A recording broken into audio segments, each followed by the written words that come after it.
Question 3. What are your plans to make 2023 better?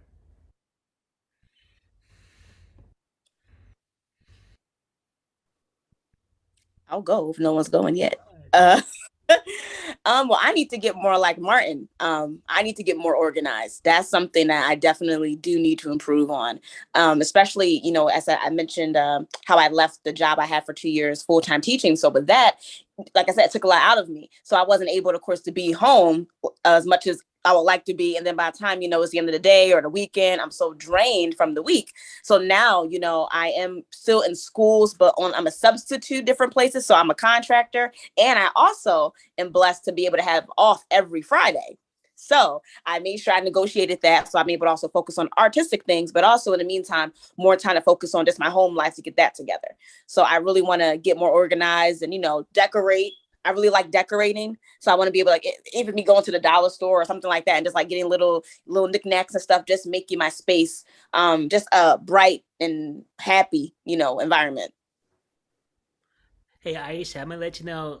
Those who don't know, I had special needs because I had problems talking, speaking. Those who do not know, that was age 13. I was autistic. I was in back in middle school days, and ever since that, I've been like doing well at autism. Like I had sometimes problems speaking. Those who may not don't know, and this is following along with me ever since I talk. I've been talking. So Mm-hmm. sometimes I don't. Sometimes if I don't speak right, my apologies. I'm trying to pronounce my words and everything, and Aisha, but that was my Mm-hmm. situation I've been going through. What about you, Kellie? Like, So for 2023, and thank you for sharing that. I think that's really, good. A lot of people need to be encouraged to know that, when they're dealing with some of the same or similar, struggles, that they see you and that despite what your challenges are in speaking, you have a talk show. You know what I mean? That's amazing. So thank you for sharing that because that's great because people need to hear that. People need to see that there's a diverse world out here and that there are people who are, in different types and similar situations as you, and they can be encouraged by you by seeing what you're doing. So keep going. And so for me, for 2023, I would say, similar to what Martin said, and even Aisha, I want to go into 2003 trying to do a little bit better with my structure and organization for my businesses, as well as my home, and wanting to bring a little bit more just peace, to bring some peace back. I got my grandbaby here. I have a grandbaby now, and he is 7 months. And I have my son, one of my older sons, he's 22. He's here, his girlfriend's here. So it's a lot of people. My mom lives with us. She has her own space in the basement, in the it's like an apartment. It's like an in-law suite in the downstairs area. But it's just so many things that's going on. And I'm so busy trying to juggle so many things for 2023. I want to focus on me and my husband. Like Aisha said, she was focused on her. I want to focus on me. I want to have some peace, some quiet, and focus on me and my husband and not all of the other stuff that we've had to kind of juggle. So that's what I'm looking to try to bring into my home, into my life in 2023 is more structure, more organization, and peace. that's good information. Thank you. Who else? In-law suite is cool. I like the way that sounds. It's nice. She got her own entrance and everything. So if she don't want to be bothered, she don't ever have to come upstairs. She can go out her door and come home. Well, for me, 2023, I'm going to try to be a little bit more diligent on my health. I don't know if any of you know that I am a stroke victim. And right now, my blood pressure has been doing a dance, which nobody seems to understand why. And I've had many strokes since, I don't know, forever. But I want to be a little bit more diligent on it. I've been trying to lose weight, the usual things that doctors tell you to do. But for some reason, my weight just says, I ain't going nowhere. I don't care what you do. You can go to the gym. I'm still here, baby. And the doctors have been saying it. It's like, well, yeah, you've been pretty much in the same range for like 10, 15 years. When is it going to go down? I said, I don't know. Whenever it's ready to go down. But as long as that blood pressure is in the right range, I'm happy. Docs are happy. And I want to get back to that. And as of late, I have no reason why it's going up. I don't know whether, well, they are, they always say, watch what you eat and do all those kind of things.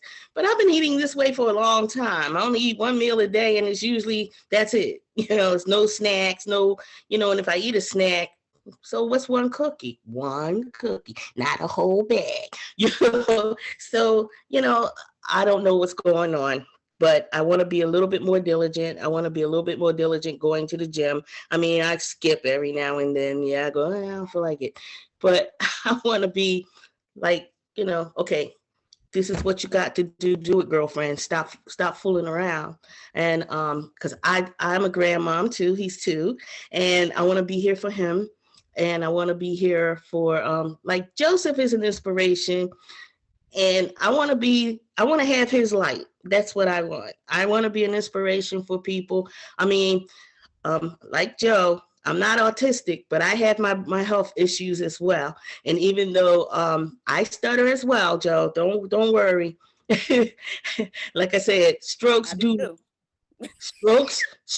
mess you up in ways you don't expect. And speech is one of them. So sometimes yabba, yabba, yabba, yabba, and sometimes what, yabba, dabba, do. So, but still, I want to be a beacon of light for others as well. That's one of my goals, because pretty much, I've done it, but I think I need to be a little bit more diligent on that as well.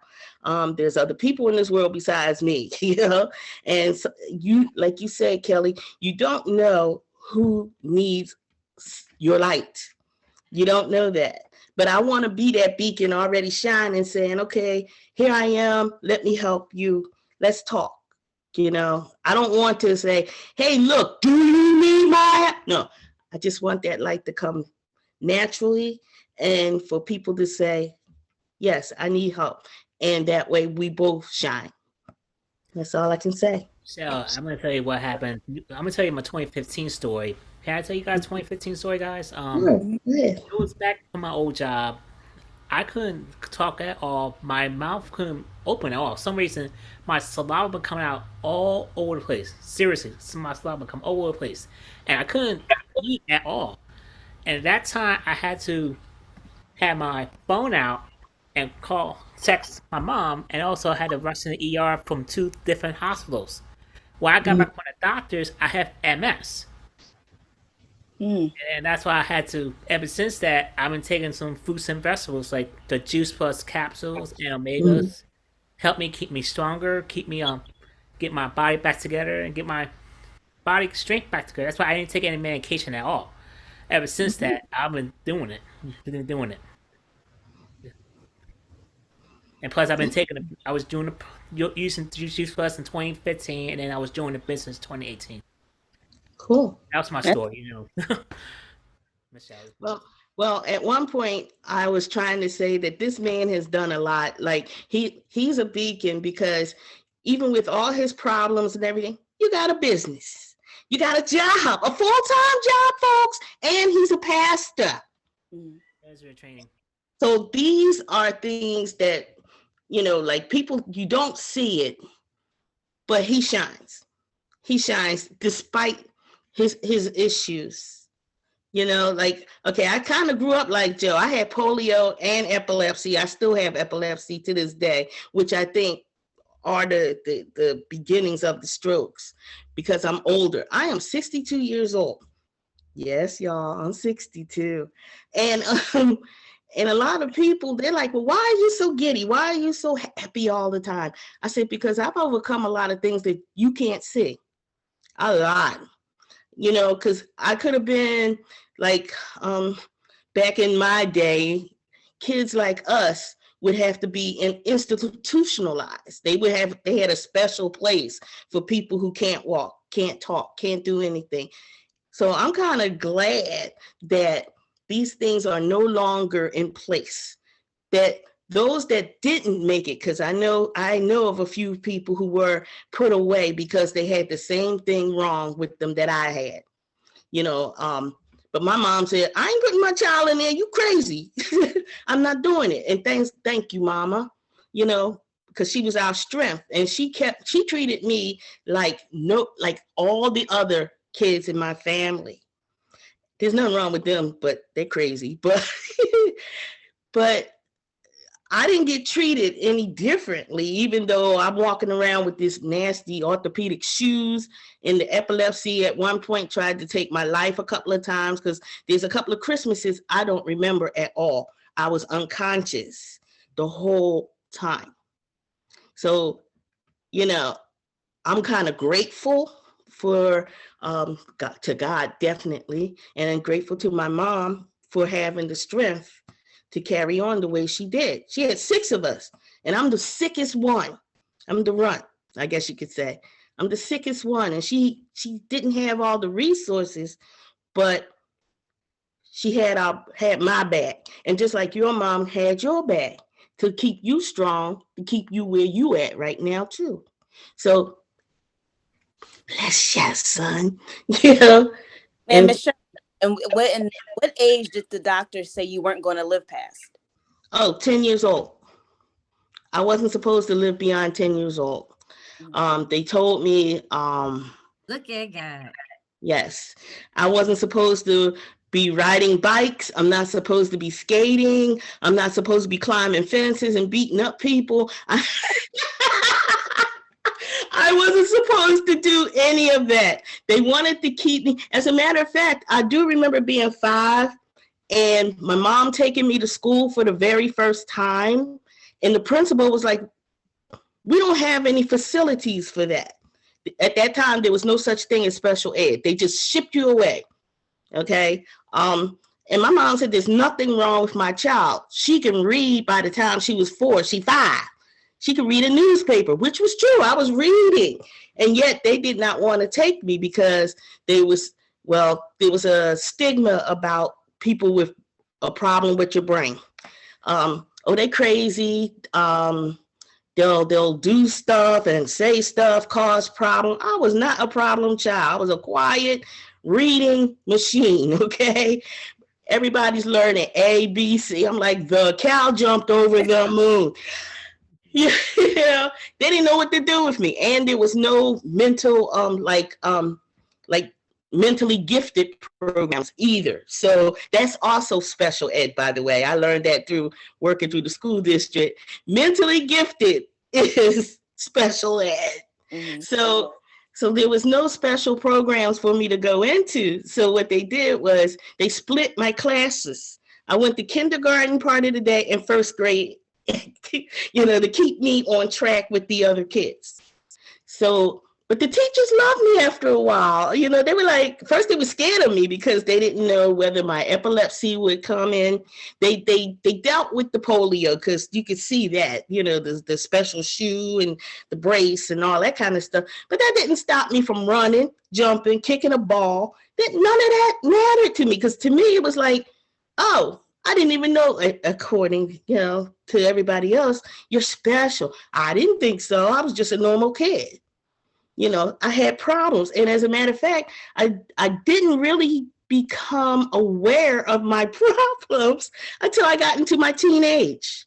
Like, I got a problem? Yeah, you're sick. You can't do that. You can't. I'm like, turn your back. You ain't got to see what I do. And when doctors see me, they were like, there's nothing wrong with you. Oh, there's plenty wrong. You diagnosed me with this and this and this. I just don't let it bother me. And my mom won't let it bother me either. So yeah, you keep going. You keep going. I can step in real quick. I'm sorry, because most of them know. I work with students with special needs. And what Elle said about her mom, they're not my kids. I don't have my own children, at least not yet. But the kids I work with, I do the same thing. I talk to them like anybody else. That's the best way to do it. like the same way I was to any child. And You even should. because I went with And that's what you should do, because that's the worst thing to do is to put a label on a child. I mean, I worked for the school district for 30 years, and people don't know that about me until, why are you so different with the kids? I couldn't deal with that kid. I said, you shouldn't treat them like they're different. That's the problem. You treat them like they're different. And when they used to come in my class, I ran a computer lab, and some of them would feel like, well, I'm different. I'm going to mess your room up. I said, no, you won't. I tell you what you will do. You'll settle your butt down. You're going to learn today. And if you feel like you got to freak out, do whatever you don't feel right, you can leave. There's a nice little hallway. You can stand, scream, punch, do whatever. I'll give you 5 minutes, and then you come back and you learn with me. And I worked in Catholic school, definitely no special ed there. And they were like, well, I don't know what to do. I said, stop treating them like they're different, putting them in a corner because you don't know how to talk to them. Talk to them like you talk to your own kid. That's what you do. You love them like you love your own kid. You don't have any kids, you love them like you love yourself. Is it? So you have children who can't speak the way we're speaking right now. They can't, at least what we're able to hear. Now, I was wondering, I said, what if they actually, in their mind, what they're speaking does sound like how we sound, and we just can't understand. So I'll say things the way I'm talking to you guys right now. And one of my students, like, she couldn't respond, but she knows what I'm saying because she'll listen. So I know, you know what I mean? So you have to be able to just be empathetic and understand that these are people like anybody else. And like, no, the standard is the same. You're going to sit in the seat. We're going to do X, Y, and Z. And that's that. Like, no special. Well, you know what? No, listen here, you sit down, be quiet. Let's get the lessons done. But I'm special. Stop it. You're not special in here. Ain't nobody no special than anybody else in here. We're here to learn. Let's do this. You got a problem? Talk to me. Do not freak out because you feel I'm special. I can. No, I'm not allowing that. And they're like, well, why are you like? I said, because I grew up so-called special and nobody treated me special. They were scared of me, yeah. But we're talking about the 60s and the 70s where they didn't know the things that they know now. So the only thing they thinking about, you belong in an institution somewhere. Yeah, no. Mm-mm. So growing up, I'm like, and then once I got into the educational field, then I'm seeing kids being labeled, and that label ruined them. And then once I told them, you're not that label, like even a discipline problem. There are some kids that just have discipline problems for whatever reason. And they feel they're going to take it out on you. So a couple of them tried to hit me.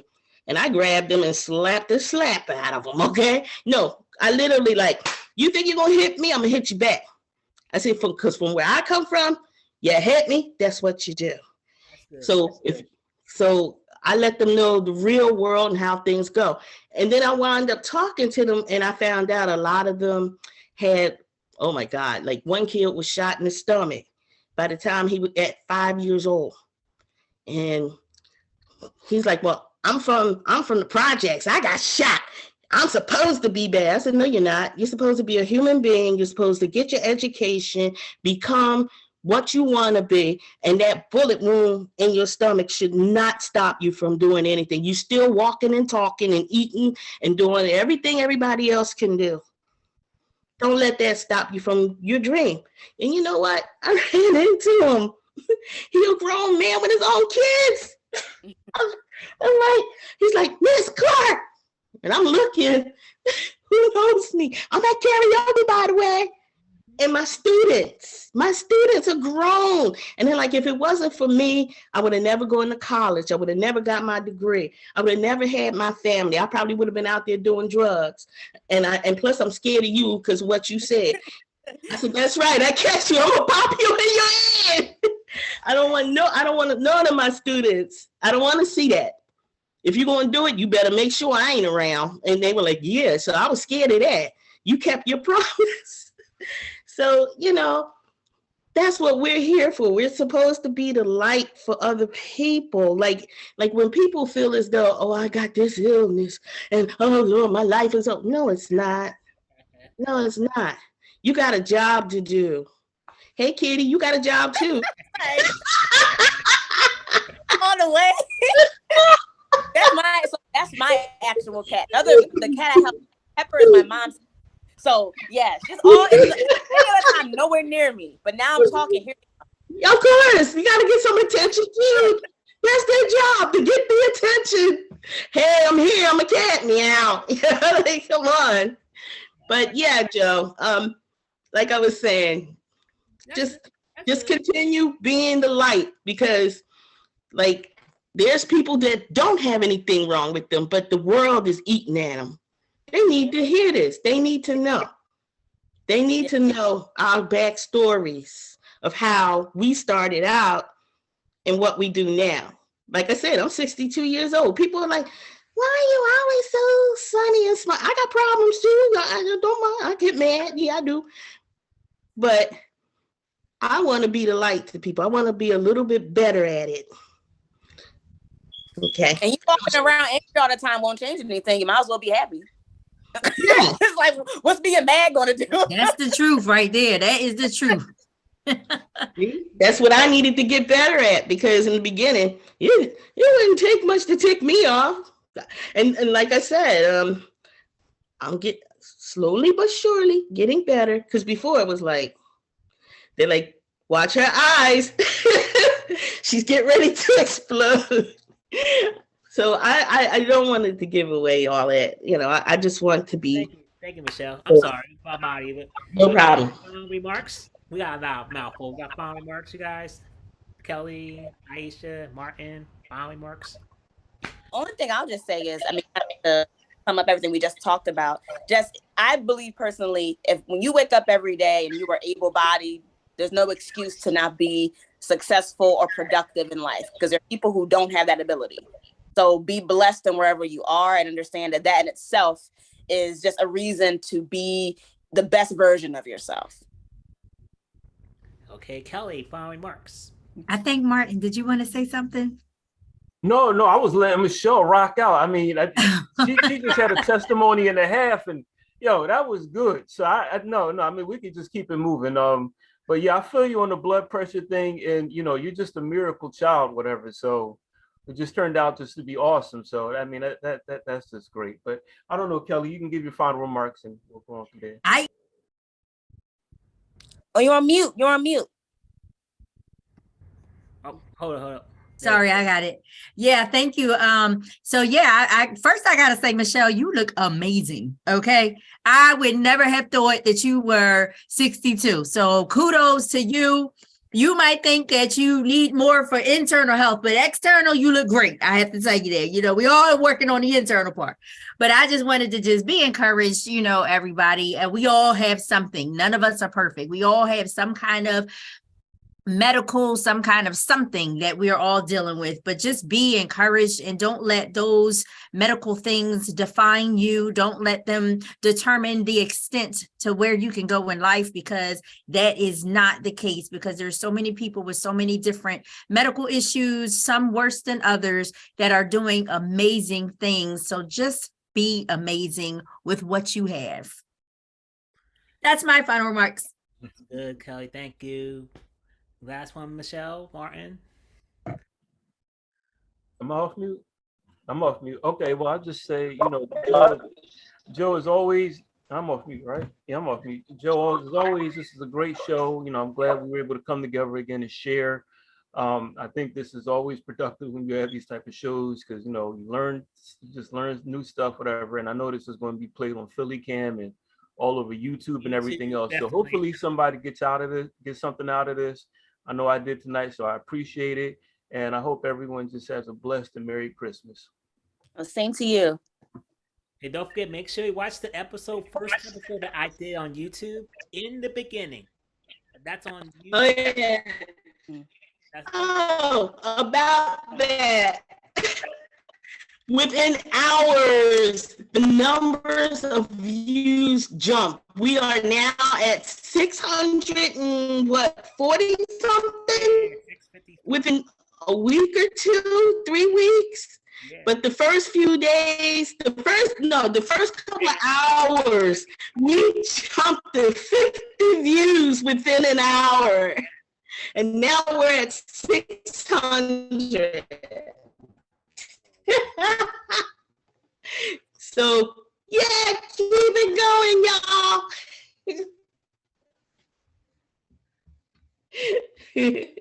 That was deep. All the episodes are moving. All the views. I don't know who they are, but hello, thank you.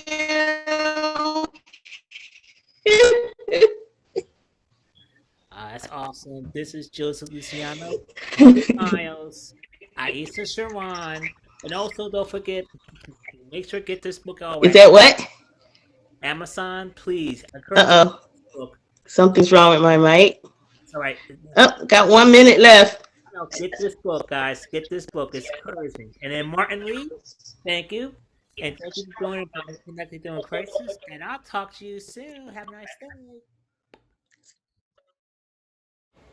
Hi, I'm Michelle Clark, and I am a PhillyCam TV production crew member.